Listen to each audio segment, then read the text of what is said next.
Class में 5.1 आपको करवाई थी, लेकिन मैंने जब आपकी जो कॉपी देखी, यानी आपको जो नोटबुक या फिर जो आपको जो लिखा था, आपने जो मुझे व्हाट्सएप पे जो भेजा, इसलिए इसमें बहुत बच्चों ने बहुत सी गलतियां की है। तो मुझे लगता है कि आपको एल्सियम समझ में नहीं आया, और तो इसलिए मैं आपको क्या करता हूँ, आपको थोड़ा बहुत वापस हिंट दे देता हूँ। एल्सियम का होता क्या है, तो उसको कहते हैं लोएस्ट कॉमन फैक्टर।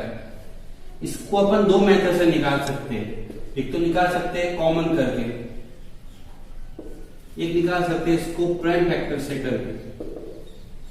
बहुत से बच्चों ने इसको प्राइम फैक्टर से निकाला और बहुत से बच्चों ने उसको यहां से सीधा लिख दिया, मतलब उन्होंने इसको क्लासिफाई नहीं किए।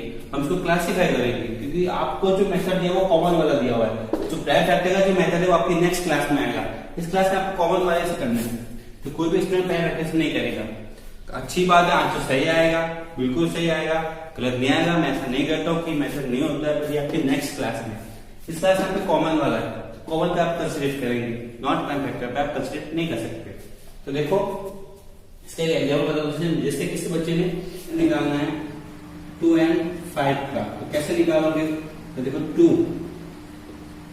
और ये 5, इसको देखो 2 1 जा 2, 2 2 जा 4, 2 3 जा 6, 2 4 जा 8। यहाँ तक मैंने स्टेप लिखा। 5 को भी लिखता हूं मैं, आगे लिखता हूं 2 5 जा 10 12 14 16 18 और 20। हाथ का भी लिख देता हूँ। 5 1 जा 5, 5 2 जा 10, 5 2 जा 15, 4 जा 20, 5 जा 25, 30 35 40 45 और ये 50। देखो इसमें कुछ चीज कॉमन आ रही है।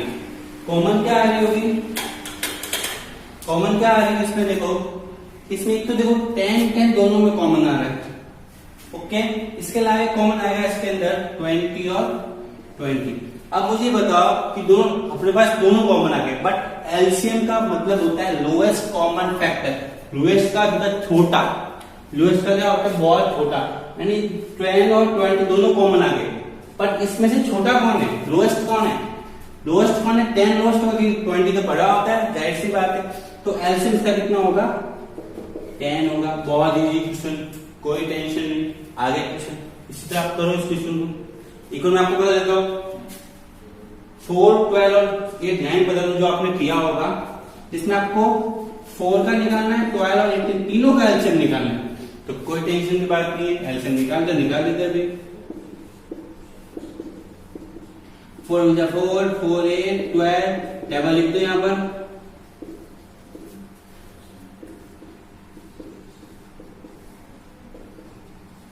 ये टेबल 12 के लिखो और 18 है ना यहाँ पर, तो 18 12 24 36 48 60 72 80 90 और 84 96 108 और 120। देन 18 के भी लिखो, 18 36 54 72 90 108 126 126 और ये हो गया 154 154 18 जो 154 18 जोड़ो 154 61 172 ये 180। अब देखो तीनों में चीज कॉमन आ रही है, आपको इसमें से ऐसी चीज देखनी है जो तीनों में कॉमन भी है, छोटी भी हो। तो देखते हैं हम 4 8 12 दोनों में कॉमन है, 12 10 दोनों में कॉमन, लेकिन बट 18 में नहीं है, इसको नहीं गिनेंगे। फिर हम देखते हैं आगे देखो 16 किसी में नहीं है, 20 किसी में नहीं है, 20 24 24 किसी में नहीं है, 32 किसी में नहीं है, 36 इसमें भी है, 36 इसमें भी है और 36 इसमें भी है। तो इसका एलसीएम क्या हो सकता है, दोनों में कॉमन, तीनों में कॉमन और एलसीएम छोटा होता है, तो इसका एलसीएम कितना होगा आपके, होगा 36। ये आपका क्या हो गया, आंसर हो गया। इस तरह आपको निकालने का था और आपने पहले फैक्टर से निकाल लिया इसको। तो यहाँ कुछ गलती है क्या आपने, तो आज का जो होमवर्क होगा वो आपके यही होगा। अच्छा, तो मैं यहाँ कुछ नहीं पढ़ाऊंगा क्योंकि आपने कुछ गलती की है, इसलिए मैं आपको वापस बता देता हूँ। जिस स्टूडेंट ने गलती की है उसको वापस उसको क्वेश्चन करने 6, 7, 8, 9 और 10। ठीक है स्टूडेंट, वापस बता रहा हूँ, इस मेथड से करोगे, इसे कहते हैं कॉमन मेथड। प्राइम फैक्टर का मेथड बिल्कुल राइट है, किसी की गलत मैं नहीं बता रहा हूँ, बट वो आपके नेक्स्ट क्लास में, आप 5th क्लास में हो तो 5th क्लास का पढ़ो, नेक्स्ट क्यों पढ़ रहे हो, नेक्स्ट साल में पढ़ेंगे। ठीक है स्टूडेंट, आज की सिर्फ इतना ही।